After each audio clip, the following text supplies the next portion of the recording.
It's like being caught in the headlights of a car down here. So I'm going to be talking about multidisciplinary attacks, in particular, really how bank attacks are done today. We've been talking a lot throughout today about cross-site scripting, SQL injection, a bit of this, a bit of that. Unfortunately, the real stuff, the way that people are really breaking into bank accounts and really doing the damage to web applications, has nothing to do with that stuff. Okay, so there are lots of ways of breaking into a bank. Okay, and the cross-site scripting, SQL injection is pretty. There's some nice academic papers about it. I've been a consultant for a large number of years. I've used and written plenty of reports about how to use this and find vulnerabilities in that. But in reality, if you're going to steal lots of money from a bank account and you're going to do it remotely, you're not going to be pissing around with cross-site scripting and SQL injection. Okay. So a lot of people here, how many people in here are security consultants or have done penetration testing? So about a third. So I'm assuming that a large number of people in here are more on the coding side or having to look after applications. Okay. So if we look at it from a penetration testing perspective, you have your creative tools that you need for testing applications. You've probably got a personal web proxy, a vulnerability scanner, a fuzzer suite, compiler.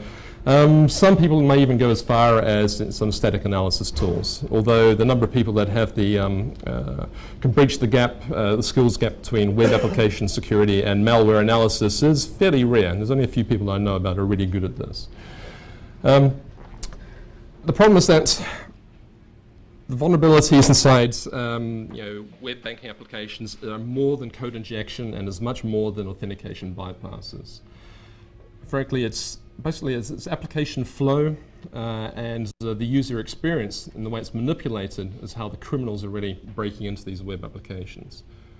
And what I'm really going to be talking about today is how this malware is actively being used today, how sophisticated it actually really is, how it operates against web applications, and what sort of things you need to take into mind in designing and developing web applications, and the security advice you give from a consulting perspective, and how to combat the latest generation of malware. Okay. So given this is Owasp, who really cares about malware? In fact, you need to start thinking about why does someone break into a web application? And you also need to understand or appreciate the how is really dictated by how easy it is and the probability of success. Okay. So as a bit of background, so the world that we live in today, you would have seen that from a IBM ISS perspective, we're currently monitoring around about 100,000 defacements per week. Okay. So these are websites or web pages that have been defaced and typically have an embedded iframe. Okay. The largest attacks that we've seen using SQL injection to carry out defacements have reached up to about 1.5 million sites. Okay. We also see that critical components of this ecosystem of breaking into banks are really the botnets and the botnet empires and the agents. You'll have plenty of statistics ranging from somewhere between 10 and 200 million bot agents out there. And Stormworm itself is often talked about of being about 10 million bots. Personally, I think the estimates are way too high. A lot of the bot engines, a lot of the compromised hosts that I've seen have typically had between 4 and 10 different bot agents actually installed on them. So once a machine is compromisable and has been affected with a bot, then more than likely that user has been using that machine has been compromised by many, many other bots. Okay. Another key thing to bear in mind is that today your basic identity information, so your credit card and duplication of credit card information and your address currently goes for around about 5 cents. Okay, if you buy in batches of about 10,000. So from a web application security perspective, this is the tricky part. How do you do online business if about a third of your customers out there, scattered around the globe, are already compromised and you can't actually trust the information that comes from those machines? Okay, and this is this is the paradigm that we now need to face from from security consulting perspective and also the way that we develop and design applications. Okay, we've been talking about how does someone break into our individual application? How does someone manipulate that application? Now you need to look at the other side and assume that the people who are using your application are already compromised. And what value is that? What value and what sort of process do you need to enact to be able to protect your application and your structure from your customers? So malware is really at the heart of organized crime and organized bank attacks. So if we look at a fairly standard suite of malware today, it's damn sophisticated. Okay. So you've got all the classic key logging, screen capture, video replay. It's going to bypass a lot of the technologies that you use for detecting whether it's a real person at the end using the machine. Okay. We see remote session writing frameworks, all the stuff about cookie stealing, session hijacking. This is already done. It's all built into the malware, and these kits are available at from any high street retailer almost.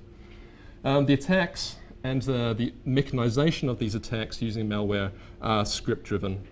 Okay, and you can buy these templates to actually drive these scripts from third-party providers.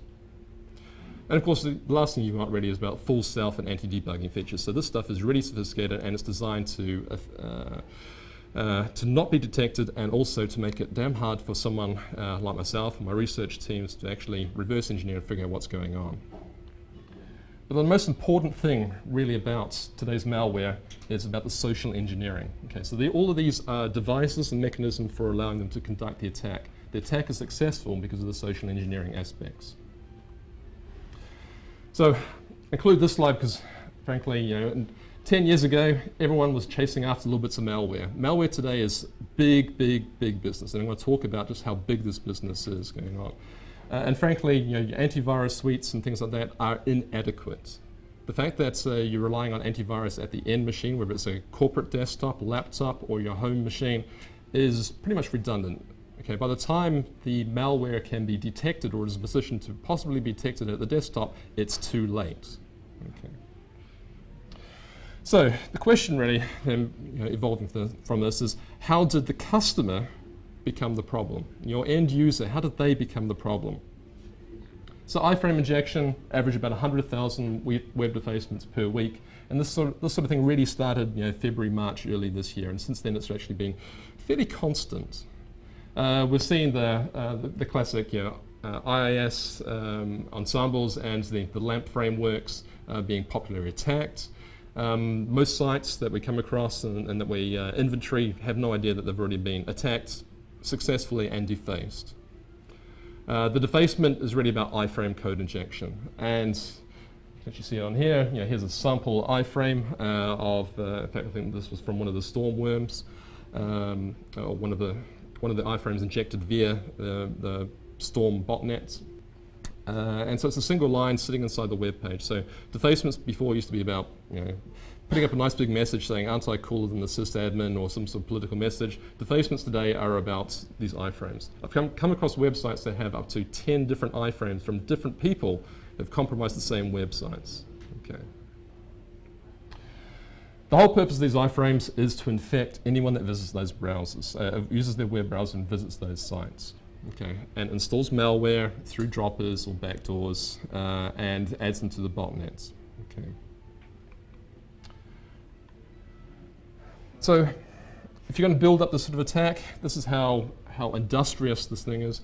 SQL injections, all these things that you've heard about, the 1.5 million websites in one single day done through SQL injection. Here's a tool. It's a Chinese tool. It retails for $30. It requires a license. And actually the encryption of the license key means that it's actually their DRM is better than what you'll find in most Microsoft products. Okay. So if you want to get some tips in DRM and protecting your code, then these types of guys just know what to do. This particular tool, you find a new vulnerability in a web type application, a new cross-site scripting bug from somewhere. You type it into this particular tool. It will then tie into Google.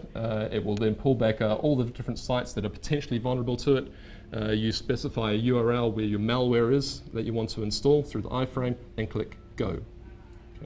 Okay. This tool gets up to about 5,000 defacements per minute. Okay.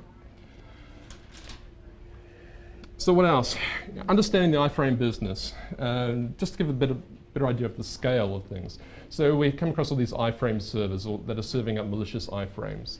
So they may have been defaced through cross-site scripting, SQL injections, search engine optimization attacks, or in fact, they may be owned by the particular group, or there's all the different sorts of schemes. So you can set up this business yourself. In fact, most of these people will actually pay you to insert the code into your page, a bit like Google advertising. Okay. This stuff then goes onto the exploit script service. So these, again, other servers that have been compromised or are parts of botnet empires. And they are serving up the malicious JavaScript, ActiveX exploits, missing codecs, Office documents, and things like that. So this is where the part of the malware comes in, and exploit, which then connects back to the malware servers. And so these malware servers are doing, providing all the custom malware and all the banking Trojans. The thing to realize is that all these different parts are different groups, more often than not, and they're all working together as part of an ecosystem. It gets even tougher because then there's another ecosystem down the bottom here, such as providing fast flux services, single or double fast flux, that then protects all of these compromised hosts from being taken down. Okay. So that's what, this is the framework for getting those millions and millions of hosts compromised. Now, the tools themselves, the drive-by download tools, have become commercial entities. Okay, so in the last year and a half, so here we have Web Attacker, MPack, I'm sure everyone's heard, IcePack, FirePack, Neosploit, BlackSun. These are all tools, these are all exploit engines that are installed on compromised websites to serve up the iframe bad stuff. Okay.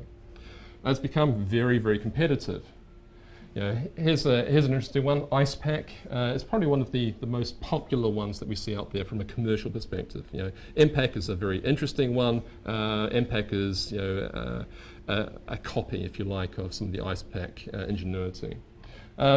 Commercial, two versions. There's the basic version, it goes for about $30. It only contains a couple of exploits. And then there's the advanced edition, or the platinum edition, goes for about $400 and has all the latest exploits. As a subscription service, reading all the latest exploits and keeping them up to date. So originally in Russian, but there's now an English and French version. So localization of these tools and that as well. Okay.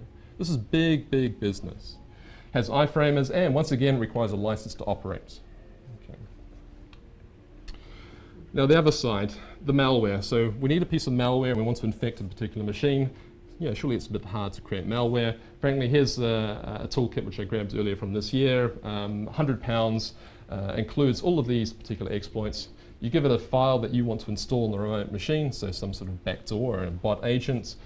Click which exploits you want to embed inside it. So anyone who opens that document will be, these vulnerabilities will be attempted to be exploited on that machine to install.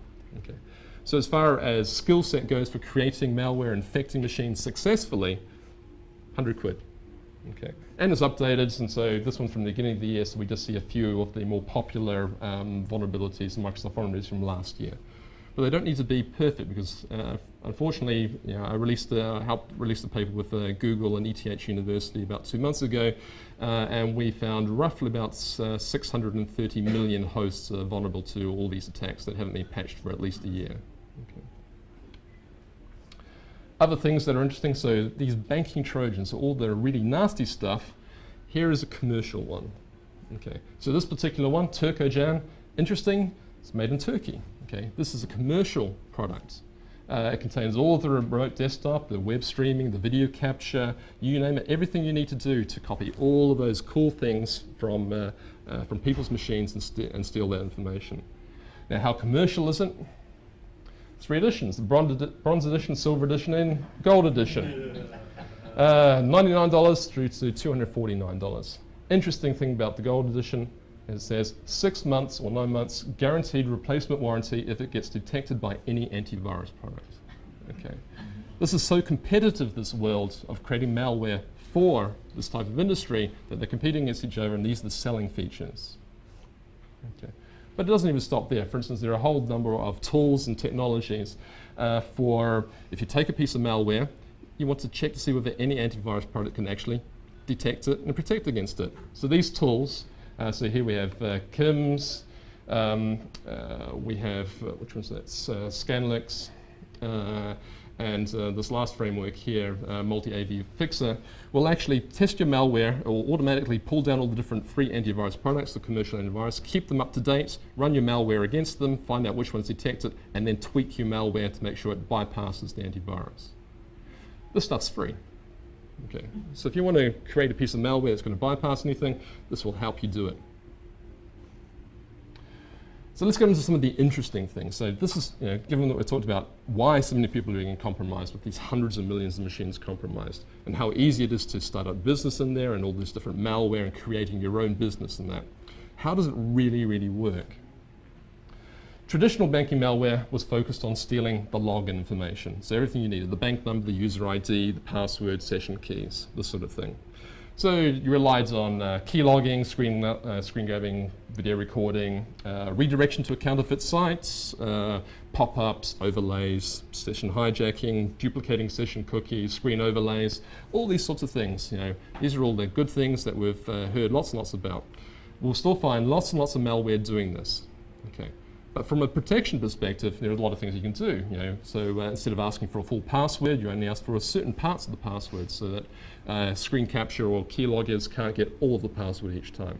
So there's a lot of new technologies or newish technologies that have been embedded into web applications to stop this type of stuff.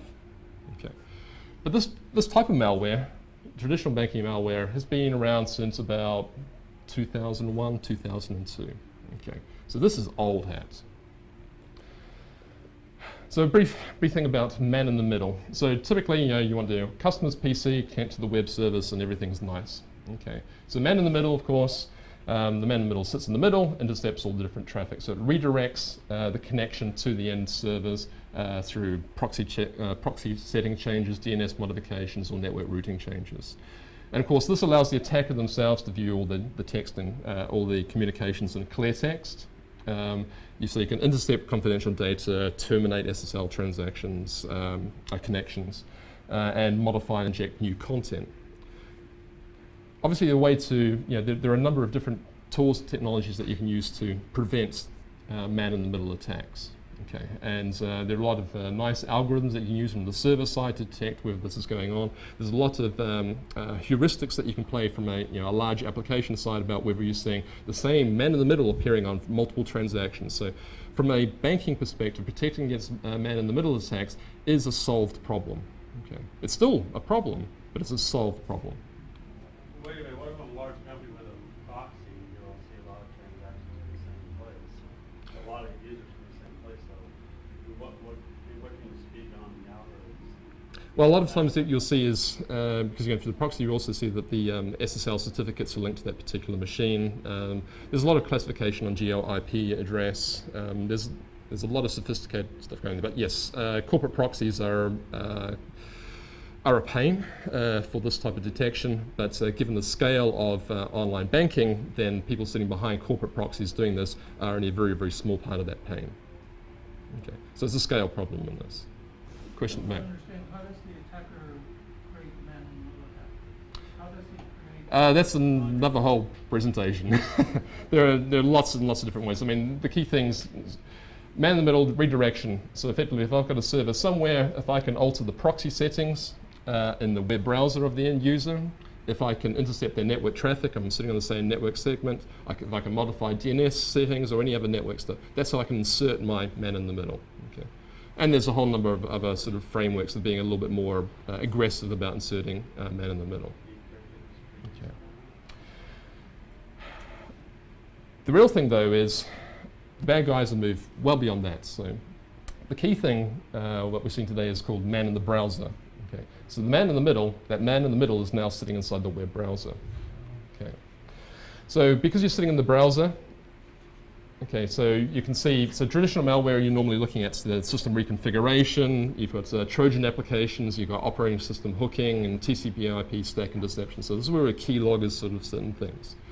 Man in the browser goes inside the browser. Okay, so it's operating inside the browser.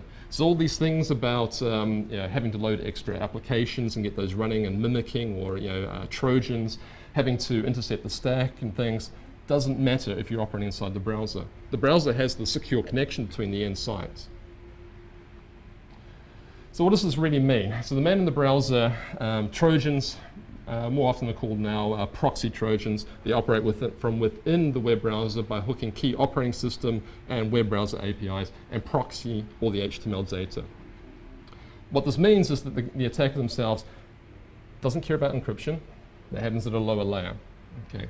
They can inspect any content sent or received by the browser. They can inject and manipulate any content before rendering it within the browser.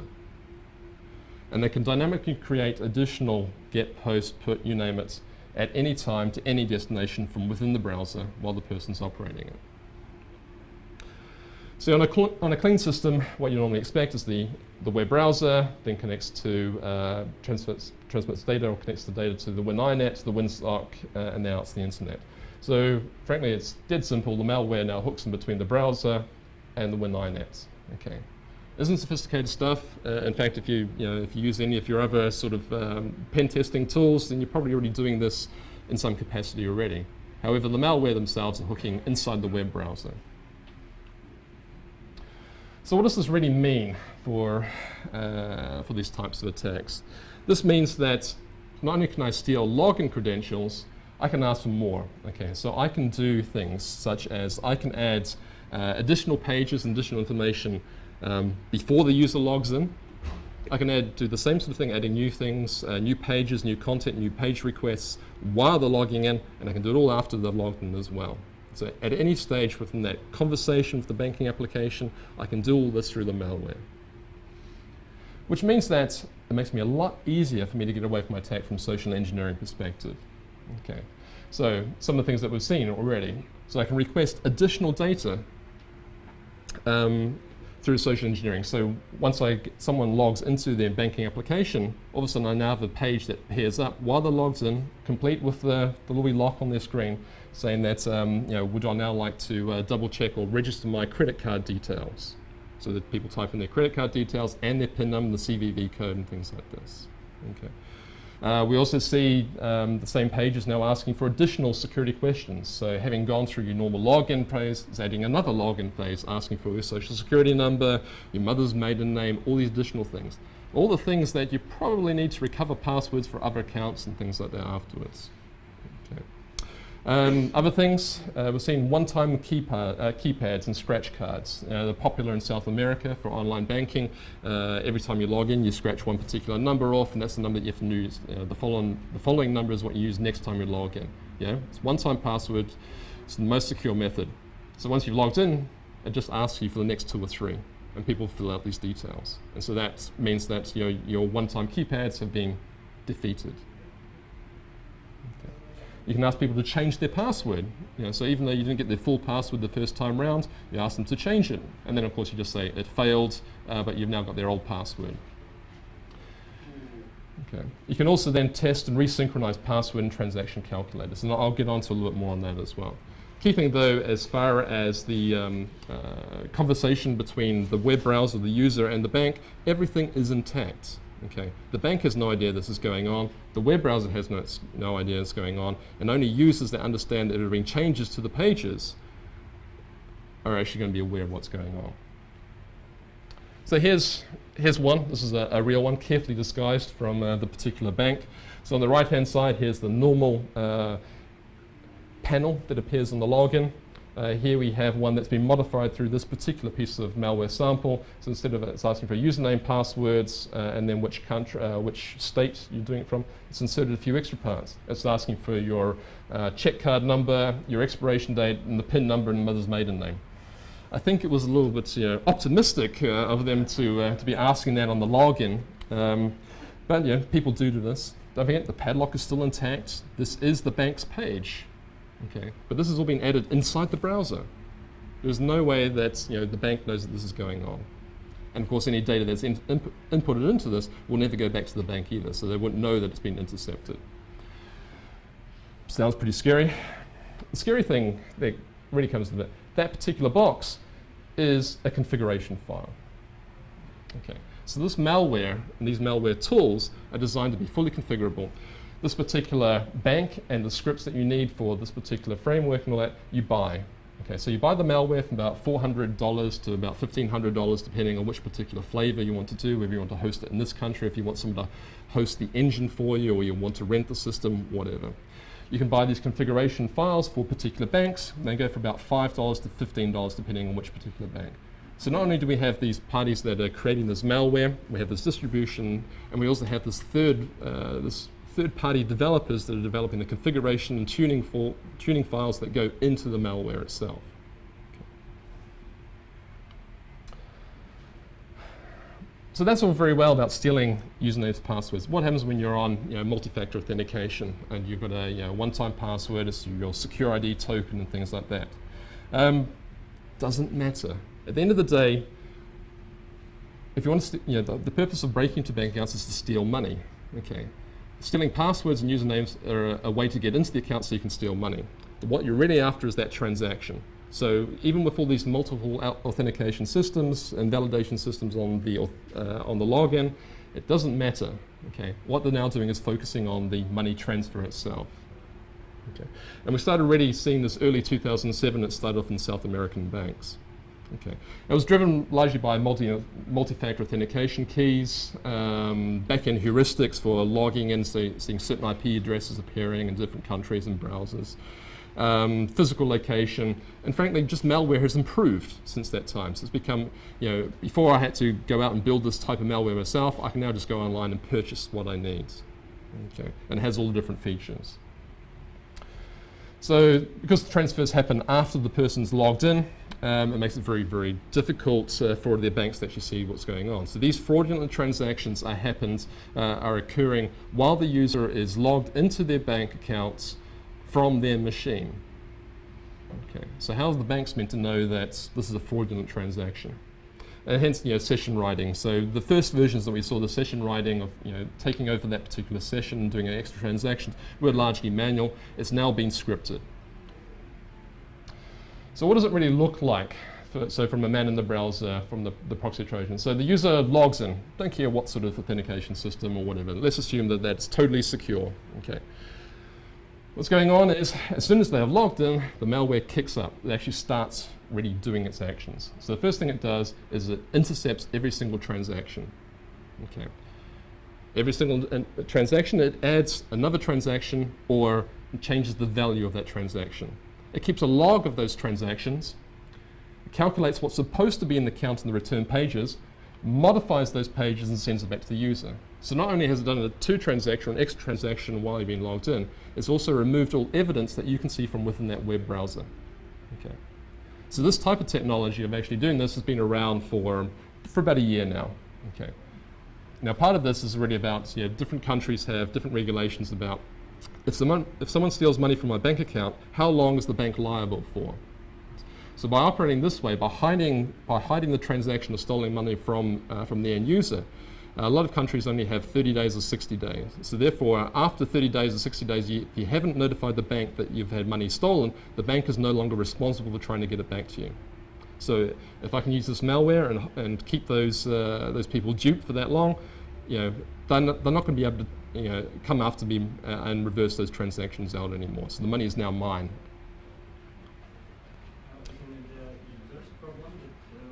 It becomes a user problem after that time. So yeah. How can bank prevent it? I believe it's the user's problem from the beginning.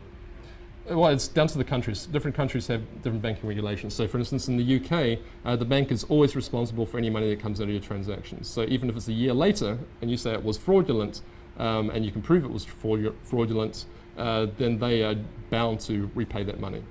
Okay. So it depends a little bit on which countries. But banks only send the money to other banks that you already provisioned in your account. Correct. So if I have an account, it just goes to one account. True. It's another account. True, but then there's a whole other facet to the criminal side of the mule accounts, so the money mules, and the way that the money is transferred one account to another account. You've probably seen spam that comes in saying, work from home, earn $2,000 a day. All you need to do is have a bank account in this bank, and we'll transfer money into your bank account. You transfer 90% onto another account we give you, or write a check out. So you keep 10% of all the money in there. Great.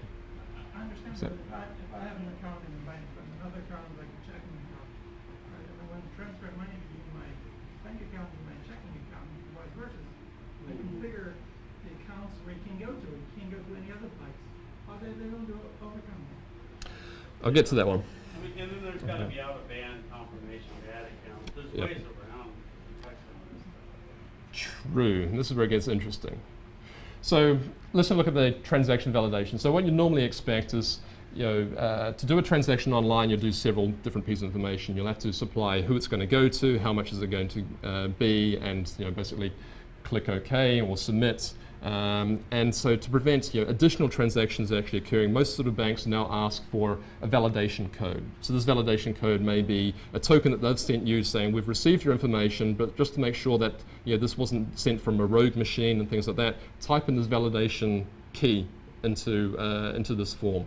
Click submit, and then you basically say, okay, confirmation, transfer is complete. I've now validated that you said that you wanted to do this transaction, and you validated that you saw the right transaction, and you've said it's okay, so go ahead with this transfer. So what we're then seeing, and this is real, this is how the malware is actually operating, is that you see the same sort of interface of creating your bank transfer. It may be a new account transfer, or it's something a standing order, or an individual, a single transfer. So while you're filling in those forms, the malware is kicking off in the background and has a second transaction already prepared. Okay. So you go through the submit button. You then get a request for the validation. Okay. However, this submit button and this validation haven't come from the bank. Okay. So the malware has actually created the fake submission button and the fake validation. So you enter the validation information, then you finally click submit, and it comes back with an error message saying, sorry, that didn't work. Okay, it hasn't sent anything to the bank at that stage. And so it says, well, try again, enter a new validation. Okay, and what you're actually doing there is you're validating, or providing the validation code for your legitimate transaction. The first time you entered the validation code, that was the validation code for the fraudulent transaction. So by the end, you've clicked submit, and actually what's happened is that there have been two transactions going on at the same time. Okay, and they've been fully validated. Okay. And of course, evil hacker runs off with the money. So what's the bank's response? And so where is the cutting edge of banking technology to protect against these things today? Okay. So the customer has to enter in the same sort of data about transaction, but now we're going to create a token for that transaction. And we're going to make that token based on a physical piece of data. Okay. So we're going to take the user's identity, we're going to take a date timestamp, we're going to take all the details that they had about how much money in the two accounts, and then we're going to give them a physical device to calculate the stuff, and they have some randomness in it, and I'm going to generate a unique key. Okay. So the only way that I can get a second transaction is someone has to go through this process of keying these things back into their calculator to be able to carry out that transaction. Okay. So what does it really look like? So chip and pin transfers, so using these calculators, what you see most popular, especially in Europe at the moment. They started off really in South America, and they're about 2 years old. Unfortunately, they were broken about a year ago. Okay, and this is how it's done. So normally what you have is, to go through this process, you go through multiple pages. The first page, which account do you want to send data to? Then you have to go to another page that says, well, how much do you want to send it? How much do you actually want to send? You go into another page, are the details correct? Are you absolutely sure?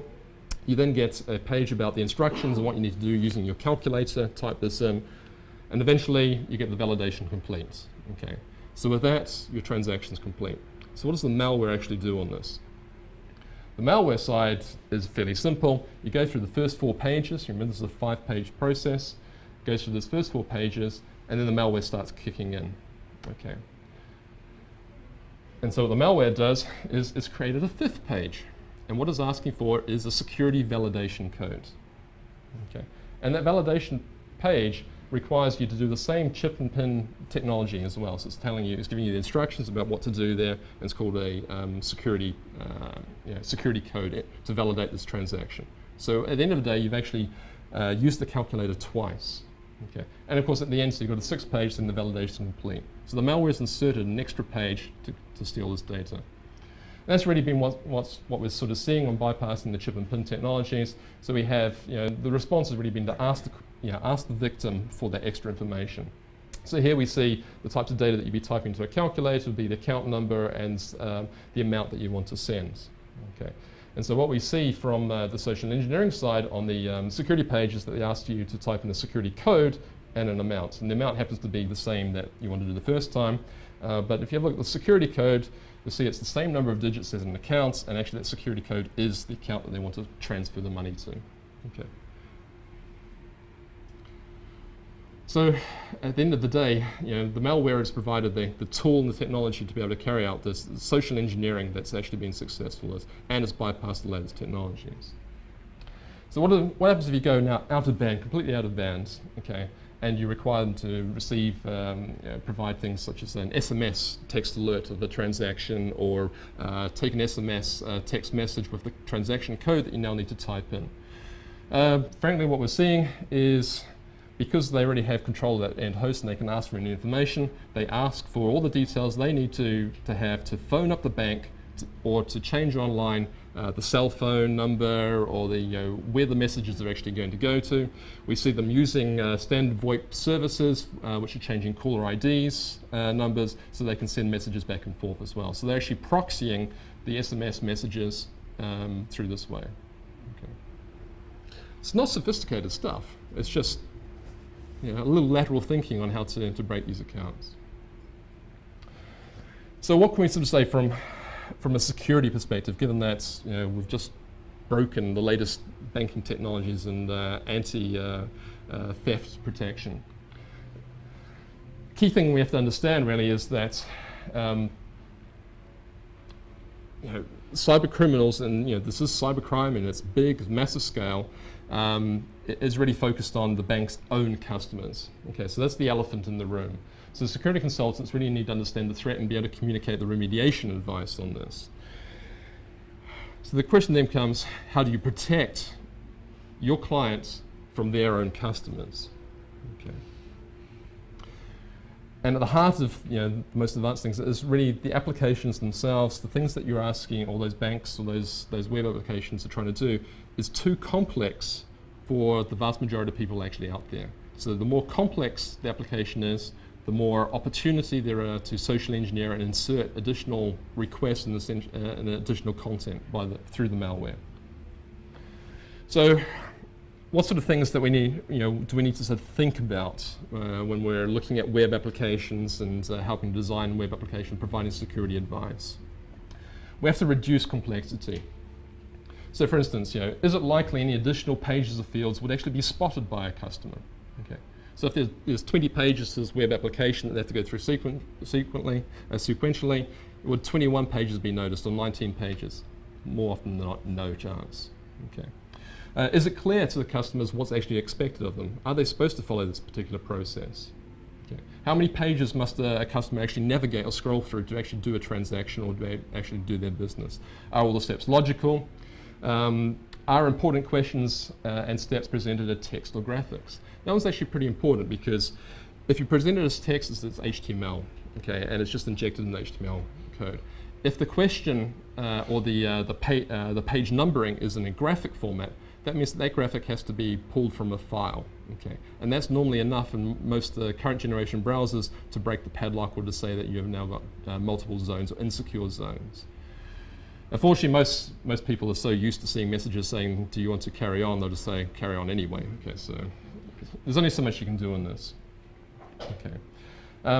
Have a look at the page design and the way that the page is constructed, and are there any indicators that or watermarking so that a user or customer will be able to identify that changes have been made? Not an easy one to do there. And the last one is really look at the interface and provide advice of how can these things be simplified? Can it all be reduced down to a single page? Other things to look at. Okay, so a key one, which is really catching out, in fact just about all the bank applications are bad at this, is can the customer change everything online? Okay, so all the stuff about SMS texting of your transaction. Okay, if the user can log into their bank account and set which phone number they want that message to go to, and the malware or the attacker already has access to their bank account, they can set that number. So what's the purpose of having that process? Yeah, so the attacker, by compromising that web application, now can compromise the other out-of-band validation processes. Okay. So what out-of-band verification changes are there? So if someone is actually using out-of-band and those details have changed, how do they get notified that those changes actually happened? So if I now change my mobile phone number or cell phone number to receive these messages, how do I know that that number's actually changed? Okay. Another one, are there delays before these things actually happen? You know, even this malware is done in real time, you know, is it reasonable to expect a 2 or 3 day delay before those new changes come into action? How visible are customer changes? So, you know, when someone logs in, is there any indication that, you know, things have changed for them and what has changed? All pretty obvious stuff. Okay. And a key one really for banking applications is while they can modify the HTML codes and modify balances as they appear in the pages, if there are other devices for keeping track of those balances, such as print statements that come in the post and PDF or signed PDF or encrypted PDF documents that have the real balances. Unfortunately, that requires an education of the end customer to be able to, you know, to balance these different information sources. On the back-end processing, there are a number of things that we can sort of look at as well. Okay, and a lot of it can be done through thresholds.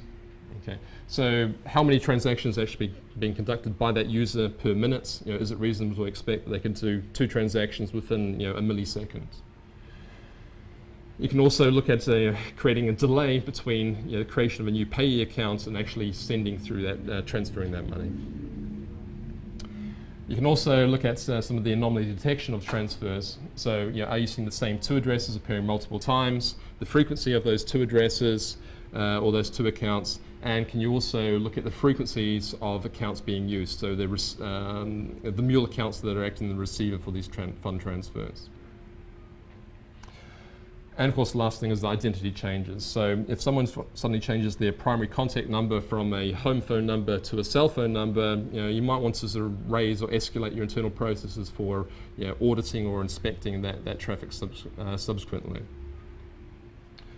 So what can we sort of say in conclusions? Well, first of all, you know, banking Trojans are really, really, really, really, really, really advanced. Okay, it's more advanced than most of the brain power in this room, I'm sure. Okay. It's already out there. It's a tried and tested technology. To give you an idea of the scale of things, so 2006, State Department released a report for 2006 that said that losses in North America for cybercrime, i.e. mostly banks and that, was higher than the total illegal drugs trade in North America. So it's about $100 billion a year. Okay. IBM, on public records, is about a $100 billion company, you know, and if you look at those statements, you'll see that about 16% of all that money goes towards R&D. We're seeing the same amount, you know, percentage of time dedicated to R&D, and probably a little bit higher by the criminals that are working on this. So, you know, 16, 18, $20 billion a year spent on R&D developing these tools. That's more than the worldwide purchasing of antivirus, firewalls, IDS technologies. Okay. So people sort of ask you about, you know, are we being beaten by the criminals? Like, hell yeah, they're outspending us. Okay. So man-in-the-browser attacks, vectors are unaffected by authentication validation technologies. Okay. This is big business. There's big money to be had in there. It's very well organized. It's very popular. It's very easy to get started in it. Okay. You have to assume that customer details can be gained just by asking them. Okay. So not only do you have to worry about the fact that 1/3 of your customer base probably is already compromised, but any of those people, any of the confidential details that they have in their heads can probably just be asked for by the attackers. Okay. And the last part is really about, you know, how do you simplify things and really, you know, think of, you know, security ergonomics and this whole thing of, you know, trying to reduce the complexity and make it as simple as possible. So with that, hey, on time. I'll take any questions. Question at the back. Is one browser more vulnerable than the other to this type of attack? At the moment, it's all about business. It's a numbers game. So the most popular web browsers are the ones that have the most specialized software advances being practiced on them. And of course, the most popular web browser versions are the ones that have the most malware targeted at them as well. However, this is big business. There are multiple, there are literally dozens and dozens of businesses and organizations that develop malware and are constantly releasing updates to their consumers for the latest versions of browsers and browser support. So when people ask me about, is it a PC, Mac, or whatever as well, it's like, it doesn't matter. This is all about customers at the end. Question? So obviously there's a lot of money involved in this, but it seems that the price points for the toolkits and stuff that are being distributed on the black market are really low. Do they distribute a lot of them, or is that basically what they're willing to sell them for? Two parts. So they distribute a lot of them. Okay. Of course, all the big security researchers are buying them as well, so we can understand what's going on. But it's highly competitive. Okay. So to get started in this industry, key thing is, I make a point of, so 2000, 2002, everything was about script kiddies. Okay, we heard all about taking the script, running, and all that sort of stuff. Script kiddies then were 12, 14, 15 years old. 6 years on. In those 6 years, they've gone through college, they've gone to university, they've got computer science degrees. They know what they're doing. They're developing this stuff, and they're competing against their colleagues in that. So there are lots and lots of people actually developing this and competing against each other. It just seems if you're going to be that unethical, there's a lot more money to be made in running the tools than to sit back and actually have to do the work of selling. You said not to sell. Well, I mean, but like, it strikes me almost that it's such a low cost point that it may be people who aren't writing the tools distributing them. Well, but you Well, can't look at it from the U.S. cost perspective. I mean, they're made in the third world or second world. It doesn't matter though. If you're running, if the proportion of the cost of the thing versus the amount of money, the difference between $300 and $300,000 is going to be equally as big whether you're in a poor economy or a good economy. You have to sort of think that there's different aspects to it. So there's the malware creation, there's the third parties that are developing add-ons to this particular malware, there's the IFRAME injection tools for hosting and infecting sites, it's the exploit writers who are developing the malware that's going to install the Trojan, the backdoor in the first place. You've got the IFRAME distribution engines, you've got the SQL injection tools, so there's a whole ecosystem that's actually going on there, and it seems to be a popular pricing point that is being somewhere between $200 and $2,000 seems to be the comfortable part of people sort of getting involved in this business. I'm sure that there are even more sophisticated tools that are being custom designed for certain applications. I've read about a lot of this, and I understand the whole economy except for that one point. Because to me, it's like if you're organized crime somewhere, you're going to look at the fact that you basically have to run a software business, especially if you're doing recurring licensing and updates, which has an overhead associated with it, or you can just keep it to yourself and rake in millions of dollars. I mean, just strikes me the profit margin on the retail business is so low. Why not just pay for the developer and keep it to yourself? But you include the whole idea of what's riskier. Probably using the stuff puts you in a bigger risk of the wall. I think if you're in Eastern Europe or something, you really just don't care. Having multiple attackers also Yeah. makes it more difficult for Now, them to identify you. Right.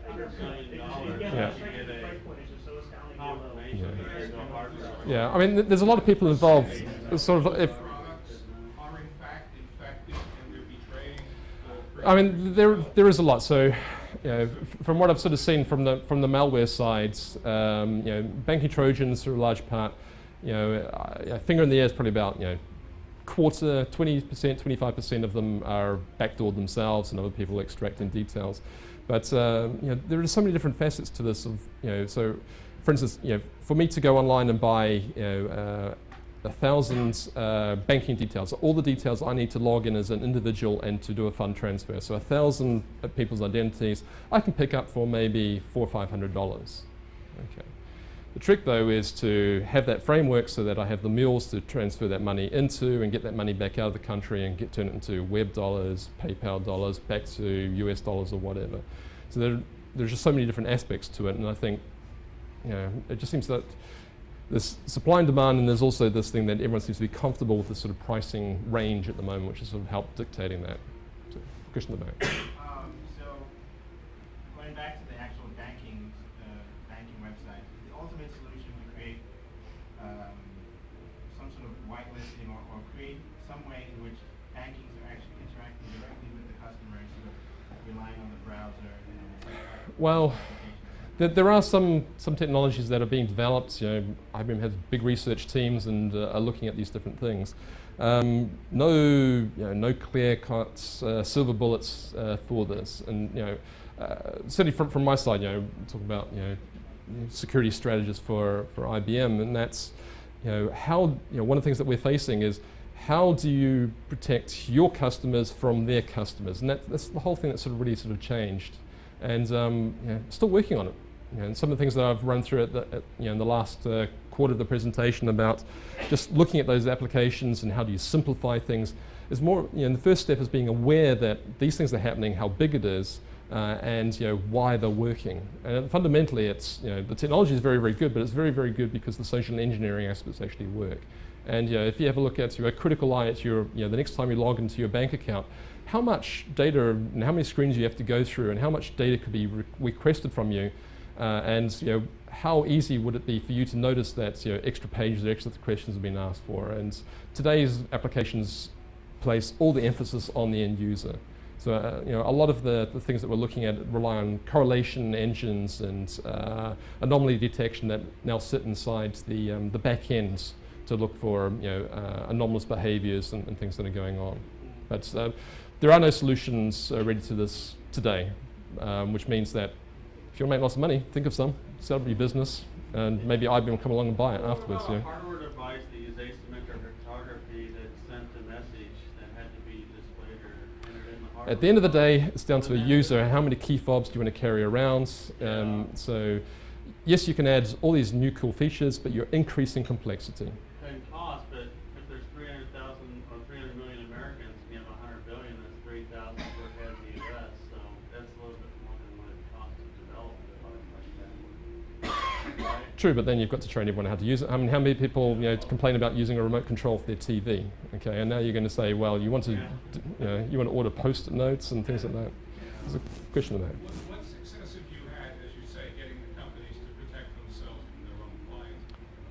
What success have you had with getting the marketing people to not say turn on all the features, or to understand that the solution to this is not to allow everything possible and then dig out? It's getting better. To be very honest, a lot of the content that I talked about, and you would have seen some of the dates, and that I could have given this presentation December last year. Okay, in fact, I gave a little bit of snippet of this sort of thing, which resulted in me not allowed to talk about it, and had bank accounts closed. Okay, and things have moved on from there. So education, understanding what's actually really happening there. There's still a long, long way to go on this, but yeah, I mean, we're in this. We just need to look at Vista and all the latest operating systems. Everything's about features. Okay, so we're still on that. So security is still a back burner. That's the last question before we have to get out of here. Are you going to post your slides somewhere? Yes, I think they've made a request for them, and they'll be on the Owasp website. Cool. Thank you all.